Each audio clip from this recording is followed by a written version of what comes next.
What would you do for something you really believe in? Something that is very, very important to you? That's the subject of today's video. It's the story of my buddy Ras Talawa Tafari, a Rastafarian inmate who spent 10 years in segregation, in the hole, because of his faith, his refusal to cut off his dreadlocks. It's an interesting story.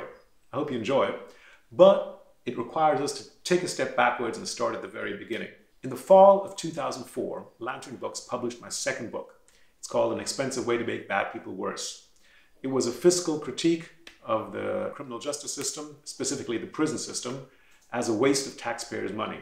Prisons are very expensive and they don't actually make inmates better. They make them worse. Hence the title, An Expensive Way to Make Bad People Worse. Shortly after the publication of this book, the newspaper of capital city of Virginia, the Richmond Times-Dispatch, published an article, a review of the book, which praised the book as a really interesting view of the prison system. And the journalist said, look, it actually is a waste of money and it doesn't actually work.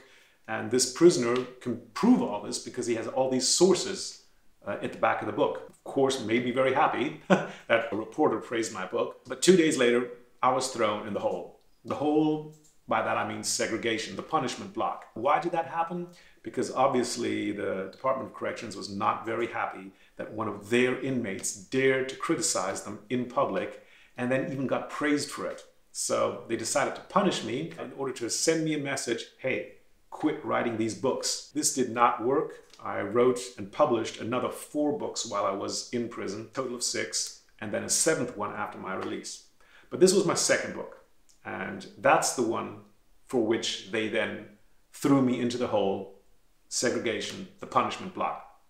This was in the basement of B building at Brunswick Correctional Center, and it's about as bad as you can imagine from watching these things on Netflix. You're isolated in a cell by yourself for the entire day, without a radio, without a TV, in most cases without anything to read other than the Bible. It's a very, very difficult life down there. And for most people, it ends up breaking them. In some cases after days, in some cases after weeks, and in some cases after months. But in the end, most people break. And that leads to serious mental health problems. While I was there, I saw some of these things. People who scream uninterrupted all the time, round the clock. Other people who bang on the doors or on the metal tables 24/7, just won't stop. Some other inmates down there got hold of a piece of plastic that they sharpened on the concrete and then they dug in their skin because they had this idea that there were worms underneath the skin that they had to get out by cutting open their skin and pulling them out. Then there were inmates who smeared the walls of their cell with feces, and still others who try to commit suicide. That's what isolation does to human beings. It's really, really bad. The only people I could really talk to was whoever was in the cell across the hallway from mine. And that was, for most of the time that I was down there, Ras Talawa Tafari, this Rastafarian inmate. We could talk to each other through these tiny little gaps in the door, in my door and in his door. We both had to scream. It was really difficult to talk like that. But that's the only other human being we had contact with. In his case, me, and in my case, him. So I got to meet Ras Talawa Tafari, and he told me a little bit about his story. Years earlier, his name had been Kendall Gibson, and he committed robbery and I think abduction and gun charge, something like that, and got 47 years for this crime. He started off his prison sentence like everybody else, and then after a few years, he converted to the Rastafarian faith. As I understand it, Rastafarianism is related to Christianity. It's not the same, but they also believe in the Bible. And what is really important to them is something they found in the Old Testament, that you cannot cut your hair, hence the dreadlocks. That's central to the Rastafarian faith, that and smoking ganja, of course. So Kendall Gibson converted, changed his name to Ras Talawa Tafari, and continued his life in prison until the Department of Corrections in 1999 issued a new rule, 864.1, which required all inmates to cut their hair really, really short, and they couldn't have a beard either, just a little mustache. And the problem with that is that, of course, Rastafarians cannot cut their hair. So initially, a lot of Rastafarians were simply put into segregation, into the hole, to force them to cut their hair.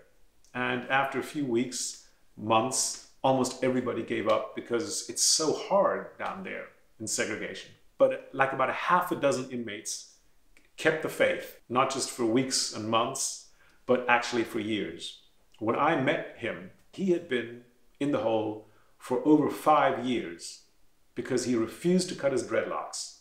That is strong faith. That is a willingness to sacrifice for something you really believe in. He really impressed me. I like that guy. He did not break in segregation for 2 reasons. Like me, he was really into meditation, and that's what helped me while I was in the hole. I did not need books and I did not need a TV because I used my time in segregation basically as a meditation retreat. I almost enjoyed it, frankly. The same applied to Ras. He meditated a lot, and of course, he knew he was fighting for something he believed in. And that gave him so much strength, so much power, that he was able to hold up and keep his sanity in the hole for all those years. The terrible thing is, that was just the start for him. He was, as far as I know, kept in isolation for another 5 years beyond that, total of 10 years in the hole, because he didn't want to cut his dreadlocks off. And then finally, the Department of Corrections relented and put all the Rastafarians together in a little pod where they did not have as many freedoms as other inmates, but at least they had some human contact and a few other things. So a few years after that, he got released, and I did not know about this because I had been transferred to another prison. And then in 2019, I was released and returned back to Germany. And then I had this idea, and I reached out on Facebook, and I found him. I was able to exchange DMs with him. He had actually been released, as I said, and moved to New Jersey, I believe. And then he had moved to Georgia to be with his wife's family and had a job. He's driving trucks for Amazon. Of course, there's some difficult parts of his life as well, but in general, he's free, he's got a job, and he's more or less happy out in the world. Of course, that makes me very happy because he was one of the most impressive guys that I met in my entire 33 years in prison. A guy who showed me what faith really can do for you, how much strength it can give you, how much power. That's the story of my buddy, Ras Talawa Tafari. I hope you enjoyed it.